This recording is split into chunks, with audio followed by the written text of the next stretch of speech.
صلى الله عليه وسلم من مات يشرك بالله شيئا دخل النار ومن مات لا يشرك بالله شيئا دخل الجنة رواه مسلم।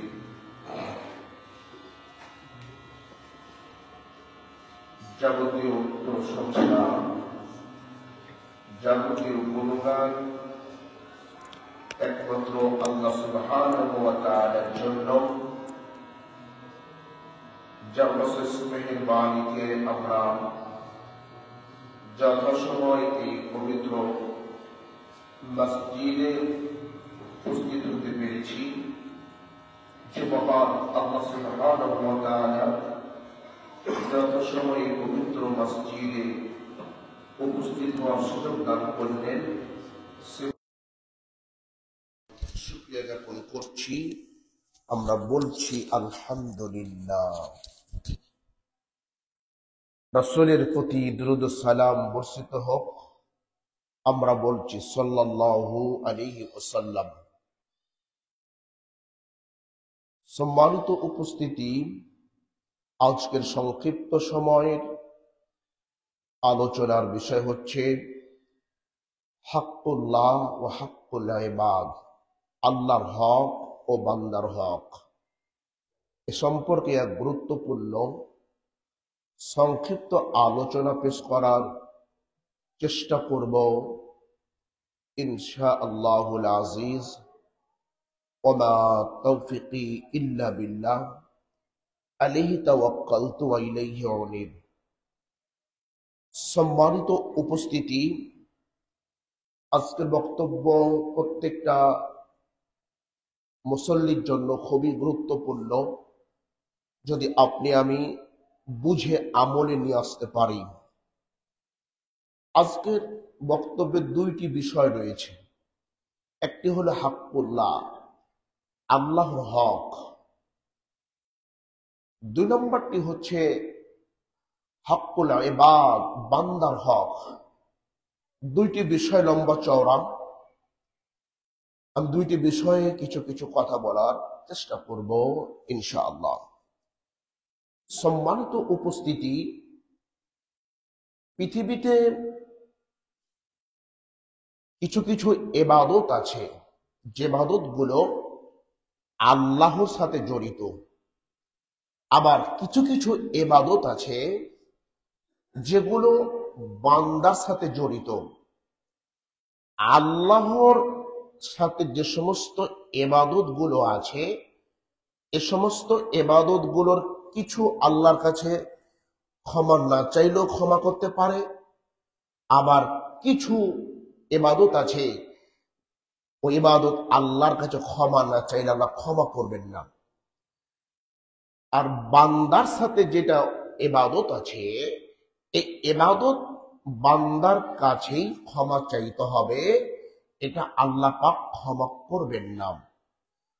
সম্মানিত উপস্থিতি, মুআয বিন জাবাল রাদিয়াল্লাহু তাআলা আনহুকে লক্ষ্য করে রাসূল সাল্লাল্লাহু আলাইহি ওয়াসাল্লাম বললেন, তুমি কি জানো বান্দার উপরে আল্লাহর হক কি এবং আল্লাহর উপর বান্দার হক কি?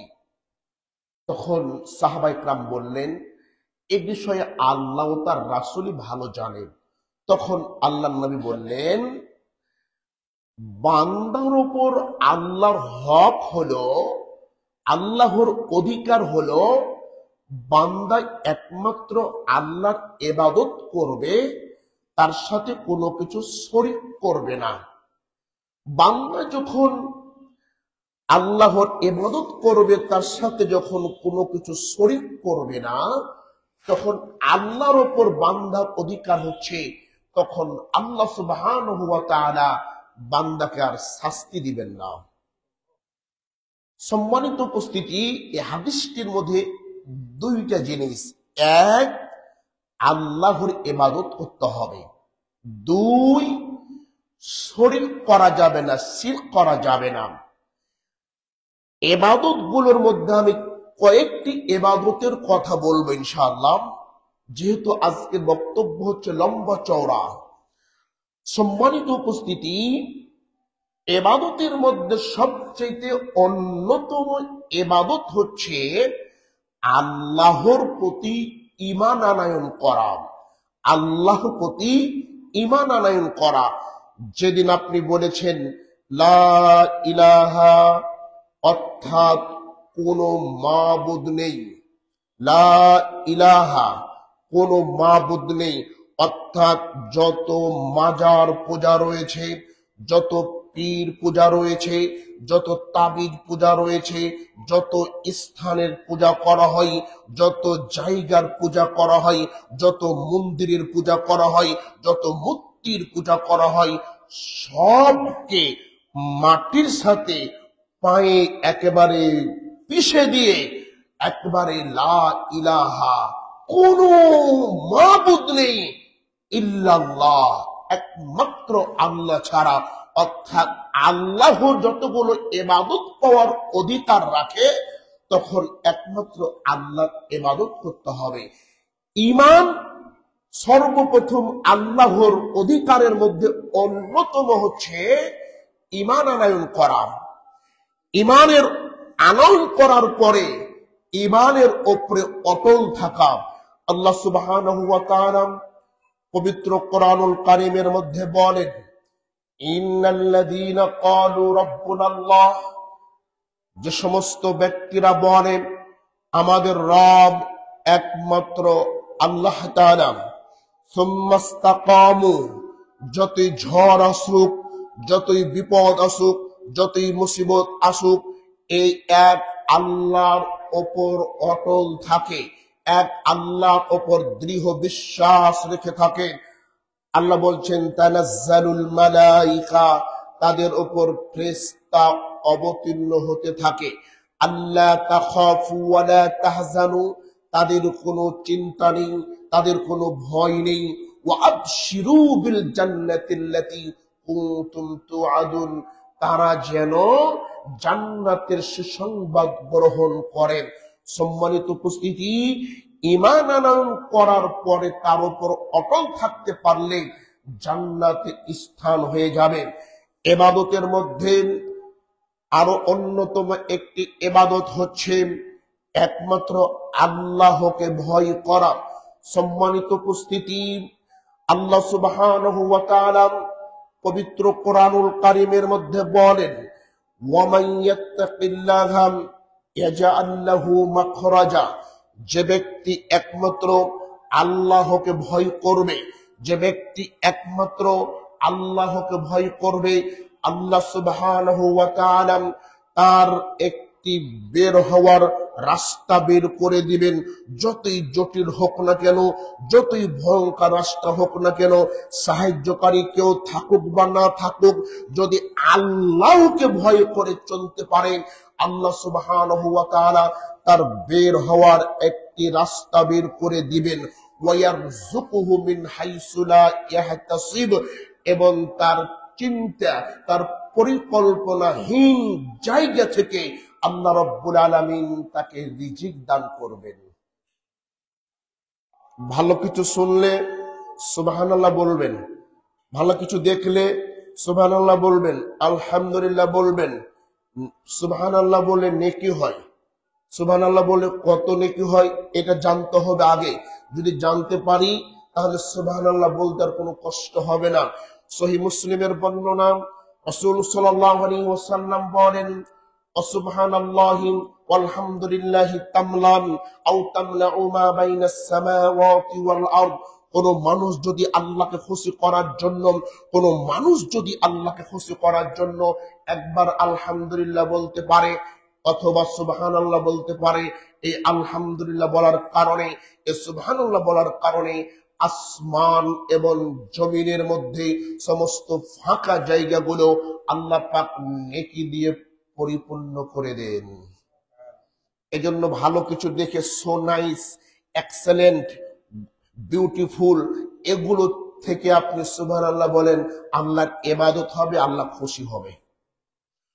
সম্মানিত উপস্থিতি, যা বলছিলাম, রাসূল সাল্লাল্লাহু আলাইহি ওয়াসাল্লামকে প্রশ্ন করা হলো, আন আকসির মা ইদখিলুন নাসাল জান্নাহ, কোন জিনিস মানুষকে বেশি বেশি জান্নাতে প্রবেশ করায়, কোন জিনিসের কারণে মানুষ বেশি বেশি জান্নাতে প্রবেশ করতে পারে। রাসূল সাল্লাল্লাহু আলাইহি ওয়াসাল্লাম বললেন, দুইটি জিনিস মানুষকে যত বেশি জান্নাতে প্রবেশ করায়, দুইটি জিনিস যত বেশি মানুষকে জান্নাতে নিয়ে যাবে, দুইটি জিনিসের মাধ্যমে যত বেশি মানুষ জান্নাতে যাবে, অন্য কোন কারণে মানুষ এত বেশি জান্নাতে যাবে না। এক, তাকওয়াল্লাহ, আল্লাহর ভীতি। পৃথিবীর কাউকে ভয় পায় না, একমাত্র আল্লাহকে ভয় পায়। দুই, ওয়া হুসনুল খুলক, উত্তম চরিত্র, ভালো আচরণ। ভালো আচরণ কি একটু বলি। রাসূল সাল্লাল্লাহু আলাইহি ওয়াসাল্লাম বলেছেন, আসকালা সাইয়্যিন ইউজাউ ফি মিজানিল মুমিনিন, কাল কিয়ামতের দিন মুমিনের পাল্লায় সবচাইতে ভারী যে জিনিসটি রাখা হবে, সবচাইতে ওজনশীল যে জিনিসটি রাখা হবে, তা হলো ভালো আচরণ। কিয়ামতের মাঠে ভালো আচরণ যত ওজনশীল হবে, কিয়ামতের মাঠে ভালো ব্যবহার যত ওজনশীল হবে, অন্য কোন ইবাদত এত ওজনশীল হবে না।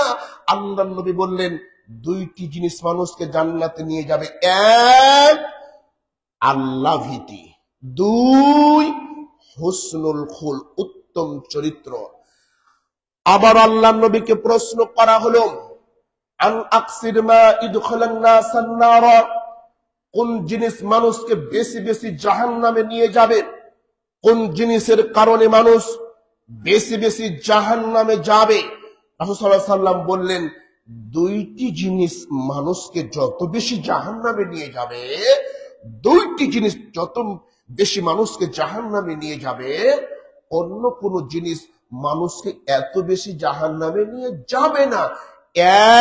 এক, আল ফামু, মানুষের মুখ, মুখের মাধ্যমে, জিহ্বার মাধ্যমে মানুষ যত বেশি জাহান্নামে যাবে, অন্য কোন কারণে মানুষ এত বেশি জাহান্নামে যাবে না। দুই, লজ্জা স্থান, লজ্জা স্থানের কারণে মানুষ যত বেশি জাহান্নামে নিয়ে যাবে, অন্য কোন কারণে এত বেশি মানুষ জাহান্নামে যাবে না। আল্লাহর নবী বলেছেন, দুইটি জিনিসের গ্যারান্টি দাও, দুইটি বিষয়ের জিম্মা নাও, আমি নবী তোমাকে জান্নাতে নিয়ে যাবই যাব। দুইটি বিষয়ের গ্যারান্টি দাও, দুইটি বিষয়ের তোমরা জিম্মা নাও, আমি নবী তোমাদেরকে জান্নাতে নিয়ে যাবই যাব। এক, মুখ হেফাজত করো। দুই, লজ্জাস্থান হেফাজত করো। লজ্জাস্থানের গ্যারান্টি দাও, মুখের গ্যারান্টি দাও, আমি নবী তোমাকে জান্নাতে নিয়ে যাব। আল্লাহর হকের মধ্যে গুরুত্বপূর্ণ একটি হক হচ্ছে আল্লাহকে ভয় করা। আল্লাহর হকের মধ্যে আরো একটি গুরুত্বপূর্ণ হক হচ্ছে আল্লাহর উপরে ভরসা করা, আল্লাহর উপরে তাওয়াক্কুল করা। আল্লাহ সুবহানাহু ওয়া তাআলা পবিত্র কোরআনুল কারীমের মধ্যে বলেছেন, ওয়া মান ইয়াতাওয়াক্কাল আলাল্লাহ ফাহুয়া হাসবু, যে ব্যক্তি একমাত্র আল্লাহর উপরে ভরসা করবে, যে ব্যক্তি একমাত্র আল্লাহর উপরে তাওয়াক্কুল করবে, একমাত্র আল্লাহই তার জন্য যথেষ্ট। সুবহানাল্লাহ। ওই যে দেখেন, মুসা আলাইহিস সালামকে ফেরাউনের মানুষ ধাওয়া করছে, পিছনে ফেরাউনের জাতির মানুষ, মুসা আলাইহিস সালামের জাতির মানুষ পলায়ন করছে। যখন তারা আর একটু অগ্রসর হলো, তখন দেখতে পেল বিশাল নদ, বিশাল পানি আর পানি। এবার মুসা আলাইহিস সালামের জাতির মানুষ বললেন, ইন্না লামুদরাকুন, হে মুসা, আজকে তো আমরা পাকড়াও হয়ে গেলাম, আমাদের পিছনে ফেরাউনের মানুষ আমাদেরকে ধাওয়া করছে, আর আমাদের সামনে হচ্ছে বিশাল সাগর, এই সাগর কিভাবে পার দিব। তখন মুসা আলাইহিস সালাম দেখেন, বিপদের সময় একজন দায়িত্বশীল নেতার বক্তব্য কেমন হতে পারে, বিপদের মুহূর্তে একজন দায়িত্ববান নেতার বক্তব্য সত্য কেমন হতে পারে? মুসা আলাইহিস সালাম এত বিপর মধ্যে বলছে, কাল্লা, কখনো নহে, ইন্না মাইয়া রাব্বি সাইহাদিন, আমার প্রভু আমার সাথে আছে, আমার প্রভুই অতি শীঘ্রই পথ দেখিয়ে দিবেন। সুবহানাল্লাহ। তারপরে ঘটনা আপনারা জানেন, মুসা আলাইহিস সালামের হাতে লাঠি ছিল, ওই সাগরে মারলেন, রাস্তা হয়ে গেল, পার হয়ে গেল। আমি ঘটনা বলছিলাম। সম্মানিত উপস্থিতিরা, বলছিলাম কেউ যদি আল্লাহর প্রতি ভরসা করে তার জন্য আল্লাহই যথেষ্ট। রাসূল সাল্লাল্লাহু আলাইহি ওয়াসাল্লাম বলেছেন, আদখুলুল জান্নাতা মিন উম্মতি ৭০,০০০ বিগাইরি হিসাবিন, ৭০,০০০ মানুষ আমার উম্মত থেকে বিনা হিসাবে জান্নাত যাবে। তাদের কোনো হিসাব হবে না, তাদের কোনো আযাব হবে না। ৭০,০০০ মানুষ বিনা হিসাবে জান্নাত যাবেই যাবে। আল্লাহর নবী বললেন, এই ৭০,০০০ মানুষের বৈশিষ্ট্য কি? তিনটি বৈশিষ্ট্য আছে যার, বিনা হিসাবে জান্নাত হবে তার। তিনটি গুণ আছে যার, বিনা হিসাবে জান্নাত হবে তার। এক, লা ইস্তারকুন, তারা কোনো ঝাড়ফুঁক করে না। কুমন্ত্রণা দিয়ে, কুফরি দিয়ে ঝাড়ফুঁক করে না। কোরআন ও সহিহ হাদিসের মাধ্যমে ঝাড়ফুঁক করা জায়েজ, কিন্তু কুফরি কুমন্ত্রণা দিয়ে ঝাড়ফুঁক করা একবারে না জায়েজ। যারা ঝাড়ফুঁক করা থেকে বেঁচে থাকে। দুই, যারা শুভ অশুভ বিশ্বাস করে না। বাড়ি থেকে বের হয়েছে, হঠাৎ কোনো বিপদ চলে আসলো, বলছে আজ কার মুখ দেখে উঠেছি। এই যে কোনো কিছুতে শুভ অশুভ নেই।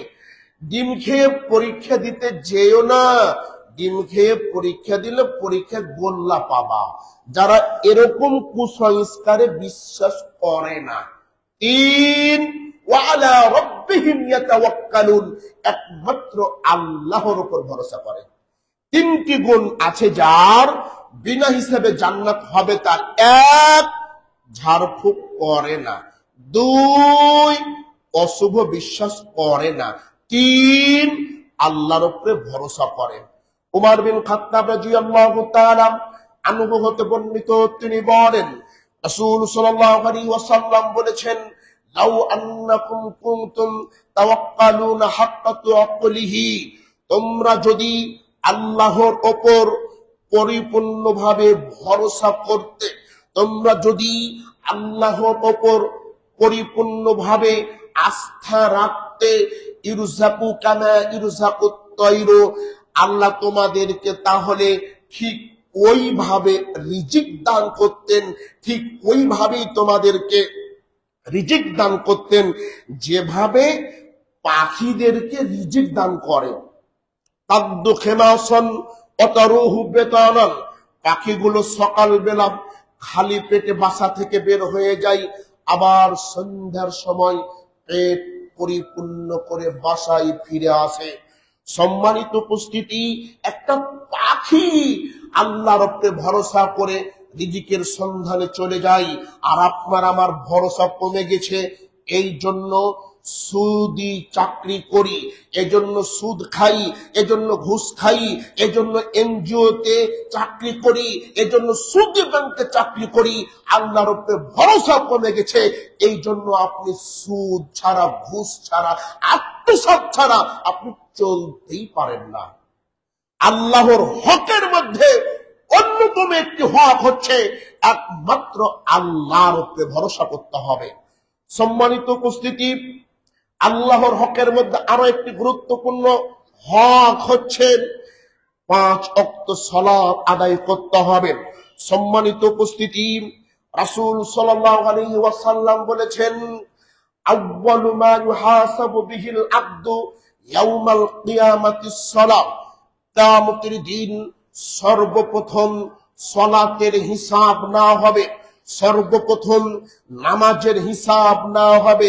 ফাইন সলুহা লাহু সাইরু আমালিহি, সালাতের হিসাব যদি আল্লাহর কাছে কবুলযোগ্য হয়, সালাতের হিসাব যদি আল্লাহর কাছে গ্রহণযোগ্য হয়, তাহলে অন্যান্য ইবাদত গ্রহণযোগ্য হবে, অন্যান্য ইবাদত কাজে আসবে। আর যদি ওয়াইন ফাসাদা সাইরু আমালিহি, আর সালাতের হিসাব যদি, নামাজের হিসাব যদি আল্লাহর কাছে গ্রহণযোগ্য না হয়, কবুলযোগ্য না হয়, তাহলে অন্যান্য ইবাদত কোনো কাজে আসবে না। হজ কোনো কাজে আসবে না, দান খায়রাত কোনো কাজে আসবে না, মসজিদ মাদ্রাসা কোনো কাজে আসবে না, যদি নামাজের হিসাব আল্লাহর কাছে গ্রহণযোগ্য না হয়। বাংলাদেশে 92% মুসলমান দাবিদার, বর্তমান সময়ে 92% মুসলমান বাংলাদেশে দাবিদার বসবাস করে। নামাজি মুসলমান হয়তো 10% পাওয়া যাবে না। 10% ব্যক্তি মনে হয় বাংলাদেশের মানুষ নামাজ পড়ে না।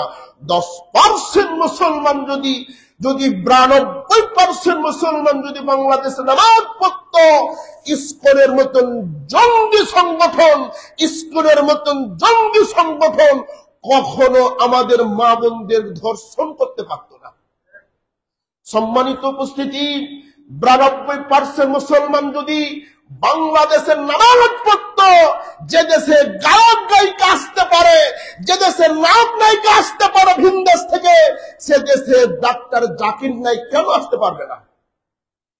আমরা 92% মুসলমান নামে আছি, কিন্তু কাজে কয়জন আছি? ছেলের বিবাহ দিবেন, মেয়ের বিবাহ দিবেন, ছেলে চাকরি করে তো সরকারি চাকরি, বিদেশে আছে, কোনো সমস্যা নেই, নামাজ না পড়লেও সমস্যা নেই, কোনো সমস্যা নাই। আজকালকে বিয়েতে দেখা হয় না, ছেলে চাকরি করলেই হলো, ভালো কিছু করলেই হলো। সম্মানিত উপস্থিতি, আল্লাহ নবী বলেন, বাইনা রাজুলিন ওয়া বাইনা শিরকি ওয়াল কুফরি তারকুস সালাম, একজন মুসলমান আর একজন অমুসলমানের মধ্যে পার্থক্য হলো সালাত আদায় করা, পার্থক্য হলো নামাজ আদায় করা। যদি আপনি নামাজ আদায় করেন তাহলে আপনি মুসলমান, আর যদি নামাজ আদায় না করেন তাহলে আপনি অমুসলমান। একজন হিন্দু যেমন অমুসলমান, মুসলিম ঘরে জন্মগ্রহণ করে নামাজ না পড়ার কারণে আপনিও অমুসলমান। আপনার মধ্যে আর হিন্দুর মধ্যে কোনো পার্থক্য নেই। যদিও আপনার বাপ আপনার জন্মের সময় কানে আজান দিয়েছিল, 7 দিনের দিন নাম রেখেছিল আব্দুল্লাহ, আপনার আকিকা দিয়েছিল, চুলগুলো কেটে মুন্ডন করে গরিব মানুষকে দান করে দিয়েছিল টাকা পয়সা। আপনি যখন বড় হলেন, মুসলিম ঘরে বিবাহ দিল, আপনি যখন মারা গেলেন তখন মুসলমানের কবরস্থানে কবর দিল, দেশের মানুষজন জানাজার সালাত আদায় করলো। এত কিছু করার পরেও আপনি যদি 5 ওয়াক্ত নামাজ আদায় না করেন, একজন অমুসলমান যেমন অপরাধী, মুসলিম ঘরে জন্মগ্রহণ করে আপনিও তত বড় অপরাধী। হুজুর বলতে পারেন আমি তো মসজিদ দান করি, মাদ্রাসা তৈরি করি। ও বন্ধু, আপনার মতো একজন হিন্দু মন্দির তৈরি করে, আপনার মতো একজন হিন্দু মা বাবার সেবা করে, আপনার মতো একজন হিন্দু তাদের পূজায় দান করে। আপনি যেমন দান করেন তারাও করে, কিন্তু আপনার মধ্যে আর হিন্দুর মধ্যে পার্থক্য হচ্ছে নামাজ। নামাজ পড়লে মুসলমান, নামাজ না পড়লে অমুসলমান। আল্লাহর হকের মধ্যে অন্যতম একটি হক হচ্ছে 5 ওয়াক্ত সালাত আদায় করা। আমার বক্তব্য লম্বা চওড়া। একটা হাক্কুল্লাহ আল্লাহর হক, আর একটা হাক্কুল ইবাদ বান্দার হক। একটা বিষয় হলে হয়তোবা কিছু আপনাদেরকে দিয়ে যেতে পারতাম, যা হোক শুনতে থাকেন, আমি ঘড়ি দেখতে আছি, আর একটা বিষয় দিয়ে যাওয়া লাগবে। তো সম্মানিত উপস্থিতি, আল্লাহর হকের মধ্যে আরো একটি হক হচ্ছে, আল্লাহর হকের মধ্যে আরো একটি হক হচ্ছে আল্লাহর কাছে বেশি বেশি করে দোয়া করা। মাজারে দোয়া করা যাবে, কবরে দোয়া করা যাবে, আল্লাহ ছাড়া কারোর কাছে সাহায্য করা চাওয়া যাবে। চাইতে হবে কার কাছে? একমাত্র আল্লাহ তাআলার কাছে। আল্লাহ বলছে উদউনি আস্তাজিব লাকুম, আমার কাছে দোয়া করো, আমি তোমাদের দোয়া কবুল করব। সুবহানাল্লাহ। রাত যখন গভীর হয়ে আসেন, সহিহুল বুখারীর 1145 নম্বর হাদিস, আল্লাহ নবী বলছেন রাতের যখন দুইটি অংশ যখন পার হয়ে একটি অংশ অবশিষ্ট থাকে, তখন আমাদের মহান প্রতিপালক দুনিয়ার আসমানে নেমে আসেন। নেমে আসার পরে বলে মাইয়াদুনি, কে আছো আমার কাছে দোয়া করো, ফাস্তাজিবা লাহু, আমি তার দোয়া কবুল করব। মাইয়াস্তাগফিরুনি, কে আছো আমার কাছে ক্ষমা চাও, আমি আল্লাহ তাকে ক্ষমা করে দিব। মাইয়াসআলুনি, কে আছো বিপদে মুসিবতে চাকরি বাকরি কিছু হয় না, আমার কাছে চাও, আমি আল্লাহ তোমার চাওয়া পূরণ করে দিব। যে সময়তে আল্লাহ এসে বারবার আপনাকে বলে, সে সময় কিছু মানুষ টিভি বন্ধ করে ঘুমাতে যায়, আর কিছু মানুষ নাক ডেকে ঘুমায়, আল্লাহকে ডাকে না। বিপদ তো আমাদেরই আসবে, আল্লাহ বলছে আমাকে ডাকো, আর আমরা ডাকতে পারি না। তো সম্মানিত উপস্থিতি, অন্য হাদিসের মধ্যে এসেছে রাসূল সাল্লাল্লাহু আলাইহি ওয়াসাল্লাম বলছেন, কোন ব্যক্তি যদি আল্লাহর কাছে হাত তুলে দোয়া করতে পারে, আল্লাহর কাছে হাত তুলে যদি মাফ চাইতে পারে, তাহলে আল্লাহ সুবহানাহু ওয়া তাআলা তার ওই হাতখানা খালি হাতে ফিরিয়ে দিতে লজ্জাবোধ করেন। সুবহানাল্লাহ। সম্মানিত উপস্থিত, তবে ফরজ সালাতের পরে, মানুষকে মাটি দেওয়ার পরে, বিবাহ শাদী পরে সম্মিলিত ভাবে হাত তুলে দোয়া করলে নেকি হওয়া তো দূরের কথা, পাপ হবেই হবে। বেদাতের পাপ নিয়ে তাকে সারা জীবন জাহান্নামে থাকতেই হবে। ফরজ সালাতের পরে, সভা সমিতির পরে, মানুষকে মাটি দেওয়ার পরে হাত তোলার বিধান পৃথিবীর বুকে নাই। যদিও বাংলাদেশের বিভিন্ন আনাচে কানাচে চলছে, আমার মতোই এক প্রকার আলেম উলামা করছে, আমার মতোই এক প্রকার আলেম উলামা হাত তুলে দোয়া করছে। বন্ধু, আমি বলতে চাই, এক প্রকার আলেম উলামাকে দিয়েই জাহান্নাম সর্বপ্রথম উদ্বোধন হবে, আর এক প্রকার আলেম উলামাকে দিয়েই জান্নাত সর্বপ্রথম উদ্বোধন হবে। 5 টাকা দামের একটা লাউ কিনতে গেলে যেমন আপনি দাগ দিয়ে দেখেন যে এ লাউটা কচি আছে না বয়স হয়ে গেছে, ঠিক তেমনি ইসলাম মানতে গেলে ওই ইসলামটা দেখতে হবে আসলে সঠিক আছে না বেঠিক আছে। সবকিছু আলেম ওলামার উপরে ছেড়ে দিয়েন না, হয়তো বিপদে পড়তে পারেন। সম্মানিত উপস্থিতি, আল্লাহর হক সম্পর্কে আমি আর কিছু বলছিলাম না, ছেড়ে দিলাম। এবার আমরা আসিন বান্দার হক। আল্লাহর হক সম্পর্কে যতগুলো পাপ আছে, এ পাপগুলো যদি আপনি আল্লাহর কাছে ক্ষমা চান, তাহলে আল্লাহ পাক ক্ষমা করতে পারে। আবার আল্লাহর হকের সাথে আরেকটি পাপ আছে, সে পাপটি হচ্ছে শিরকের পাপ। এই পাপ আল্লাহর কাছে ক্ষমা না চাইলে আল্লাহ পাক ক্ষমা করবেন না। রাসূল সাল্লাল্লাহু আলাইহি ওয়াসাল্লাম বলেন, মাম্মাতা ইশরিক বিল্লাহি শাইয়ান দাখালান নার, যদি কোনো ব্যক্তি শিরিক করে মৃত্যুবরণ করে, তার আমল যতই ভালো হোক না কেন, যতই তাহাজ্জুদ পড়ুক না কেন, যতই হজ করুক না কেন, আমলের মধ্যে যদি শিরকের পাপ থাকে, তাহলে সে জাহান্নামে যাবেই যাবে। ওয়া মাম্মাতা লা ইশরিক বিল্লাহি শাইয়ান দাখালাল জান্নাহ, আর যে ব্যক্তির আমলের কোনো শিরিক নেই, শিরিকবিহীন অবস্থায় শিরিক মুক্ত অবস্থায় মৃত্যুবরণ করবে, আল্লাহর নবী বলছেন সে ব্যক্তি জান্নাতে যাবেই যাবে। তার আমল যাই হোক না কেন, আল্লাহ পাক তাকে জান্নাতে দিবেন। সূরা নিসার আয়াত, ইন্নাল্লাহা লা ইয়াগফিরু আন ইউশরাকা বিহি, নিশ্চয়ই আল্লাহ তাআলা সব পাপ চাইলে ক্ষমা করতে পারেন, শিরকের পাপ ক্ষমা করবেন না।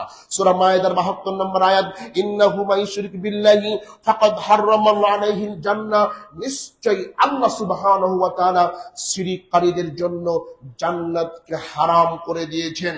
বাইহাকি শরীফে একটি হাদিস এসেছে, রাসূল সাল্লাল্লাহু আলাইহি ওয়াসাল্লাম বলেন, আল্লাহ সুবহানাহু ওয়া তাআলা বলেন, হাদিসে কুদসি, আল্লাহ বলছেন, ইয়া ইবনা আদম, হে আদম সন্তান, ইন্নাকা লাউ লাকিতানি বিকুরাবিল আরদি খাতায়ান, হে আদম সন্তান, তুমি যদি পৃথিবী পরিপূর্ণ পাপ নিয়ে, পৃথিবী যত বড় পাপ তত বড়, পৃথিবী যত বড় পাপ তত বড়, এত বড় পাপ নিয়ে যদি আমি আল্লাহ আমার সাথে সাক্ষাৎ করো, সুম্মা লাকিতানি লা তুশরিক বিশাইয়ান, শিরকবিহীন অবস্থায় যদি আমার সাথে সাক্ষাৎ করো, পাপ কত বড়, পৃথিবী যত বড়, পৃথিবী এত বড় পাপ, এই পাপের মধ্যে যদি শিরকের পাপ না থাকে, তাহলে এত বড় পাপ, এত বড় ক্ষমা নিয়ে আল্লাহ পাক কিয়ামতের মাঠে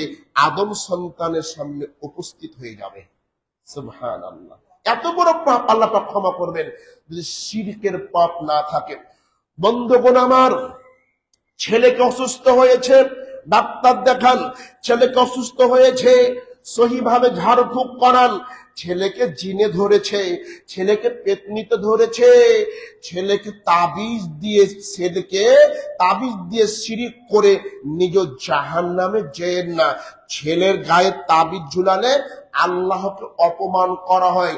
আর যত বড় মুরব্বি দেখ না কেন, গাছ হোক, দোয়া হোক, যে কোনো নকশা দিয়ে কোনো কিছু শরীরে বাঁধলে সেটা শিরক হবে, আল্লাহ ও তার রাসূলকে অপমান করা হবে।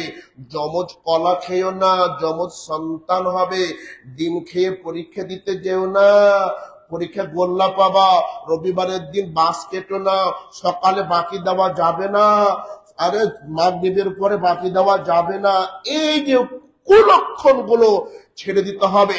আল্লাহ নবী বলছেন, মান আতা কাহিনান, যে ব্যক্তি কোনো গণকের কাছে গেল, যে ব্যক্তি কোনো গণকের কাছে গেল, ফাসআলহু আন শাইইন, এবং কোনো বিষয়ে জিজ্ঞাসা করলো, গণকের কাছে গিয়ে বলছে আমার স্বর্ণের হার হারিয়ে গেছে, স্বর্ণের বালা হারিয়ে গেছে, টাকা পয়সা হারিয়ে গেছে, একটু দেখেন তো।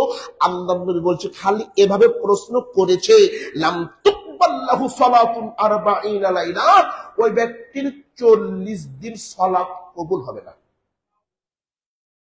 আমার কিছু হলেই দেখেন তো ভাই, আপনার হাত, আমার হাতের রাশিটা দেখেন তো, হাতে কি আছে। ভবিষ্যৎ জানা, হাতের রাশি দেখে ভবিষ্যৎ জানতে চাওয়া, হাতের রাশির দিকে ভবিষ্যৎ বলা মহাপাপ, শিরকের মতন মহাপাপ। এ সমস্ত পাপ থেকে ফিরে আসতে হবে। মানুষটি নামাজ পড়ে, মানুষটি রোজা রাখে, হজের সময় হজও যায়, শহীদ মিনারে ফুলও দেয়, কবরে গিয়ে ফুলও দেয়, আরে একেবারে পয়লা বৈশাখও পালন করে, তারপর আপনার যতগুলো দিবস আছে সব পালন করে। এত নামাজি ব্যক্তি এত কিছু করার কারণে শহীদ মিনারে ফুল দেওয়াতে সব শেষ হয়ে গেছে। শহীদ মিনারে ফুল কেন দিতে হবে?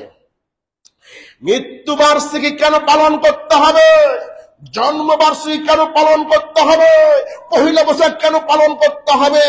এত কিছু করার পর লোকটি হাজি মানুষ, মাথায় সবসময় টুপি, পায়ে একবারে সুন্নতি লেবাস, সবসময় সুন্নতি লেবাসে চলে, আর পূজা মণ্ডপে যায়, পূজার শুভেচ্ছা জানানোর জন্য নিচের নামটাও লেখা থাকে আলহাজ অমুক। সব শেষ হয়ে গেছে। কিসের কারণে? পূজা, হিন্দুদের পূজাতে বলতে শারদীয় দুর্গার শুভেচ্ছা আলহাজ অমুক, হজ শেষ। এ সমস্ত শিরক থেকে যদি মুক্ত হয়ে জীবন যাপন করতে পারেন, তাহলে যত বড় পাপ হোক না কেন আল্লাহ পাকে পাপ ক্ষমা করবেই করবে ইনশাআল্লাহ। সম্মানিত উপস্থিতি, এবার আমরা আসি মানুষের সাথে বান্দার যে হক, এই হক গুলো নষ্ট করা হয় কয়েক ভাবে। এক, নিজের উপরে জুলুম করে নষ্ট করা হয়। দুই, মানুষের সম্পদ আত্মসাৎ করে নষ্ট করা হয়। তিন, মানুষের মানহানি করে, ইজ্জত সম্মান নষ্ট করে মানুষের এই সম্মান নষ্ট করা হয়। মানুষের ইজ্জত সম্মান বলতে বোঝানো হয়েছে মানুষের গীবত করা, মানুষের সমালোচনা করা। এটা হকের সাথে জড়িত। আপনি যদি এরকম মঞ্চে আমার নামে গীবত করেন, তাহলে এরকম মঞ্চ তৈরি করে আমাকে বলতে হবে, দোস্ত এরকম মঞ্চে তোমার দুর্নাম করেছি, আমাকে ক্ষমা করো। যদি মঞ্চে যদি আমার দুর্নাম করেন, তাহলে মঞ্চ তৈরি করে ক্ষমা চাইতে হবে, এ পাপ আল্লাহ ক্ষমা করবে না। আর যদি 10 জন মানুষের সামনে আমার নামে গীবত করেন, 10 জন মানুষের কাছে আমাকে যে বলতে হবে, আমি মাসুদ ভাইয়ের নামে মিথ্যা কথা বলেছিলাম, গীবত করেছিলাম, এটা ভুল ছিল, আমাকে ক্ষমা করে দাও। যতক্ষণ পর্যন্ত আপনি এভাবে ক্ষমা না নিবেন, ততক্ষণ পর্যন্ত আপনার পাপ ক্ষমা হবে না। রাসূল সাল্লাল্লাহু আলাইহি সাল্লাম বলেন, আর রিবা ওয়া ইসনানি বাবান, সুদ খাওয়ার 72 প্রকার পাপ রয়েছে। সুদ খাওয়ার 72 প্রকার পাপ রয়েছে। সুদ খাওয়ার সবচেয়ে ছোট পাপ হচ্ছে নিজের মায়ের সাথে জেনা করার মতো। নিজের মায়ের সাথে জেনা করলে যত পাপ হয়, 1 টাকা সুদ খেলে তত পাপ হয়। সুদের সাক্ষী যে থাকবে, সুদ যে লিখবে, সুদের সাক্ষী যে থাকবে, সুদ যে লিখবে এবং সুদ যে দিবে এবং যে নিবে, এই 4 প্রকার মানুষই হচ্ছে সমান সমান অপরাধী। বন্ধুগণ আমার, বাংলাদেশের কোন ব্যাংক, কোন এনজিও, কোন সংস্থা সুদ মুক্ত নয়। প্রত্যেকটা ব্যাংকে সুদ আছে, প্রত্যেকটা ব্যাংকে মুনাফা আছে, প্রত্যেকটা ব্যাংকে ইন্টারেস্ট আছে। পরকাল যদি হারাতে না চান, ব্যাংকের চাকরিকে লাথি মেরে দিয়ে রাস্তাঘাটে কাজ করে খান, বাজারে কাজ করে খান, রাজমিস্ত্রি কাজ করে খান, তবুও কোনো ব্যাংকের ম্যানেজার হওয়ার চেষ্টা করিয়েন না, কোন এনজিওর মাস্টার হওয়ার চেষ্টা করিয়েন না। সবই পাপ। 1 টাকা সুদ খেলে আল্লাহ বলছেন 36 বার জেনা ব্যভিচার করলে যত পাপ, 1 টাকা সুদ খেলে তত পাপ। এটা হলো সুদের সবচেয়ে ছোট পাপ। আল্লাহ বললেন সুদের সবচাইতে বড় পাপ হচ্ছে, সুদের সবচাইতে বড় পাপ হচ্ছে অন্য মানুষের নামে গীবত করা, অন্য মানুষের নামে সমালোচনা করা। 4 স্টলে বসলে 3টা পাপ হয়। বর্তমান সময়ে 4 স্টলে বসলে 3টা পাপ হয়। 1, 4 স্টলের সামনে দেখবেন একটা বেঞ্চ রাখা আছে, একটা ঢাউট রাখা আছে, ওখানে মানুষ বসে 3টা পাপ করে। 1, সময়টা নষ্ট করে। 2, ন্যাংটা সিনেমা দেখে জেনা ব্যভিচারের পাপ করে। 3, সারা দিন শুধু মানুষের গীবত আর সমালোচনা করে। 4 স্টল থেকে আপনাকে বেঁচে আসতে হবে। সম্মানিত উপস্থিতি, আল্লাহর নবী বলেন, আমাকে মেরাজের রাতে নিয়ে যাওয়া হলো, এমন কিছু মানুষের পাশ দিয়ে অতিক্রম করা হলো, এমন কিছু মানুষের পাশ দিয়ে আমি অতিক্রম করলাম যাদের নখ ছিল তামার তৈরি, যাদের নখ ছিল তামার তৈরি। ওই তামার নখ দিয়ে তাদের মুখের গোস্তগুলোকে ছিঁড়ে টুকরো টুকরো করছে, বুকের গোস্তগুলোকে ছিঁড়ে টুকরো টুকরো করছে। আমি বললাম, মান হাউলা জিবরাইল, হে জিবরাইল, এরা কারা? এ সমস্ত ব্যক্তির অবস্থায় এতটা করুণ কেন? তখন আল্লাহর নবীকে বলা হলো, এরা হচ্ছে ওই সমস্ত ব্যক্তি যারা পৃথিবীতে বসে বসে মানুষের গীবত করত।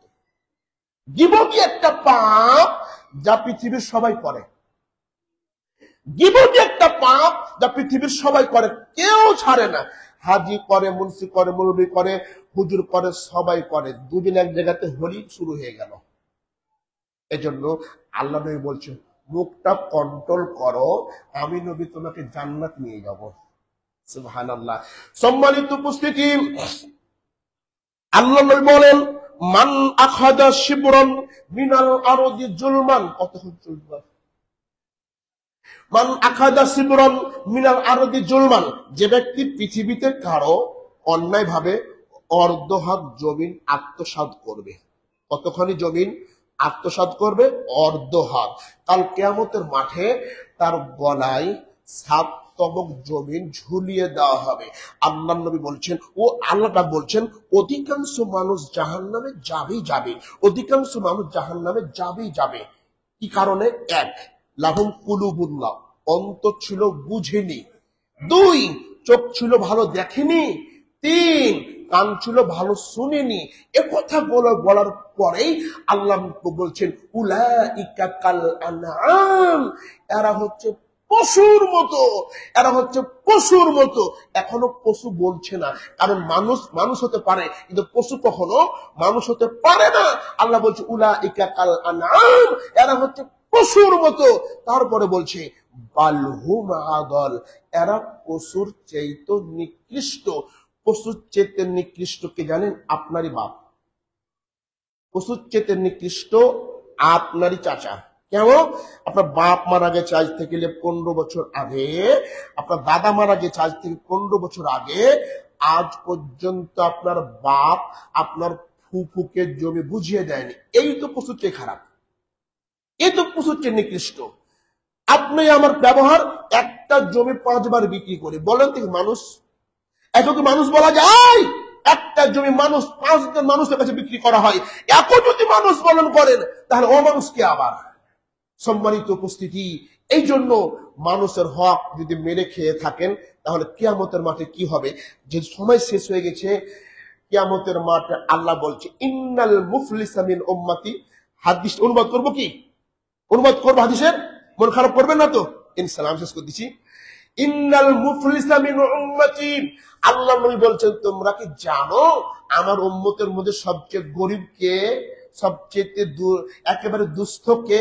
তখন সাহাবায়ে কেরাম বললেন ফিনা মাল্লা দিরহামালা, আমাদের মধ্যে যার টাকা নেই, যার পয়সা নেই, সে হচ্ছে সবচেয়ে দারিদ্র, অসুস্থ, একবারে গরিব। আল্লাহ নবী বলে জি না, তা না, আমার উম্মতের মধ্যে সবচেয়ে গরিব কে জানো? ওই নামাজি ব্যক্তি অনেক নেকি নিয়ে উঠবে, জাকাতের নেকি, রোজার নেকি, দান খায়রাতের নেকির পাহাড় আর পাহাড়, এত নেকি নিয়ে কিয়ামতের মাঠে উঠবে। ও ব্যক্তির পাশে অভিযোগ নিয়ে আসবে। একজন ব্যক্তি বলবে আমার জমি আত্মসাৎ করেছে, আর একজন ব্যক্তি বলবে আমাকে অন্যায়ভাবে মেরেছে। বিভিন্ন অভিযোগ নিয়ে ও ব্যক্তির বিপক্ষে দাঁড়াবে। আল্লাহকে বলবে আল্লাহ আজকে আমার বিচারটা করে দেন। তখন আল্লাহ সুবহানাহু ওয়া তাআলা বিচার করবেন কিভাবে? ওই ভালো মানুষের নেকিগুলো এই অভিযোগকারী ব্যক্তিদের দেওয়া শুরু করবে। দিতে দিতে দিতে ওই ভালো মানুষের সব নেকি শেষ হয়ে যাবে, কিন্তু অভিযোগকারী এখনো থেকে যাবে। তখন আল্লাহ সুবহানাহু ওয়া তাআলা অভিযোগকারী ব্যক্তিদের পাপগুলো ওই নামাজি ব্যক্তিটার গায়ে দিয়ে দিবে। ওই নামাজি ব্যক্তিটা অন্যের পাপ নিয়ে জাহান্নামে চলে যাবে, যদি আমরা হক মেনে খেয়ে থাকি। আর এই পাপ আল্লাহ ক্ষমা করবে না যদি বান্দার কাছ থেকে ক্ষমা না নেন। সম্মানিত উপস্থিতি, এতক্ষণ যে কথাগুলো বললাম, আল্লাহ সুবহানাহু ওয়া তাআলা আপনাকে আমাকে আমল করার তৌফিক দান করুন। সকলে বলছি আল্লাহুম্মা আমিন। হাক্কুল্লাহ এবং হাক্কুল ইবাদ বিষয়ে সংক্ষেপে কিছু বলেছি। আল্লাহ তাআলা যদি অন্য কোনো দিন আশায় আবার ইনশাআল্লাহ বিস্তারিত ভাবে আলোচনা করবো ইনশাআল্লাহ। আল্লাহ আপনাকে আমাকে সকলকে আজকে বক্তব্য বুঝে আমল করার তৌফিক দান করুন। সকলে বলছি আল্লাহুম্মা আমিন। যারা আমার নিয়মিত আলোচনা শুনতে চান, ফেসবুকে মাসুদ বিন ইসমাইল লিখবেন, ইউটিউবে মাসুদ বিন ইসমাইল লিখলেই আমার অনেকগুলো বক্তব্য আছে। আপনি হয়তো বা মনের অনেকগুলো প্রশ্নের জবাব পেয়ে যাবেন। আল্লাহ সুবহানাহু ওয়া তাআলা আপনাকে আমাকে আজকের বক্তব্য বুঝে আমল করার তৌফিক দান করুন। সকলে বলছি আল্লাহুম্মা আমিন। এগুলো আজকের বক্তব্য এখানে শেষ করলাম। ওমানিনাল বালাগ রাউফুর রাহিম।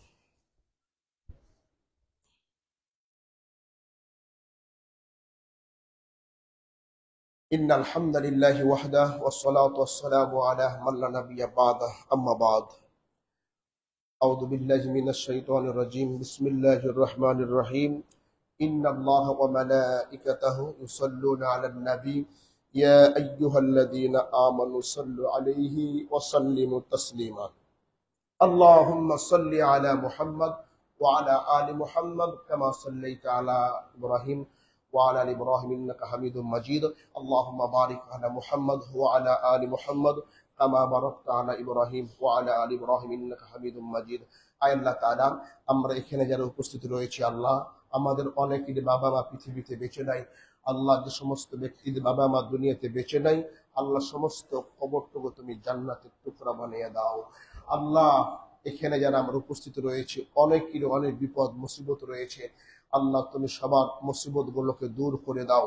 আল্লাহ এই মসজিদের প্রথম থেকে নিয়ে পর্যন্ত যত মানুষ টাকা দিয়ে, পয়সা দিয়ে, কথা দিয়ে, উপদেশ দিয়ে সাহায্য করেছে, আল্লাহ তুমি সমস্ত জিনিস তুমি কবুল ও মঞ্জুর করে নাও।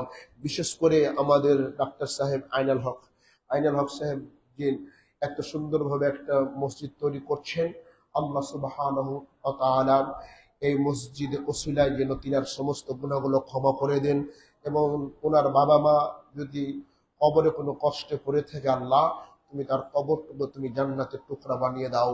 আল্লাহ তুমি ডাক্তার সাহেব তুমি দীর্ঘ জীবদান করে দাও। আল্লাহ আজকে বাংলাদেশ সহ তামাম পৃথিবীতে আজকে মুসলমান নির্যাতিত, নিষ্পেষিত, লাঞ্ছিত, অপমানিত, আল্লাহ ওমরের মতন একজন শাসক তুমি তামাম পৃথিবীতে প্রেরণ করে দাও। রব্বানা তাকাব্বাল মিন্না ইন্নাকা আনতাস সামিউল আলিম ওয়া তুব আলাইনা ইন্নাকা আনতাত তাওয়াবুর রহিম। ফাজকুরুনি আযকুরুকুম ওয়াশকুরু লি ওয়া লা তাকফুরুন। কুমু লিস-সালাহ।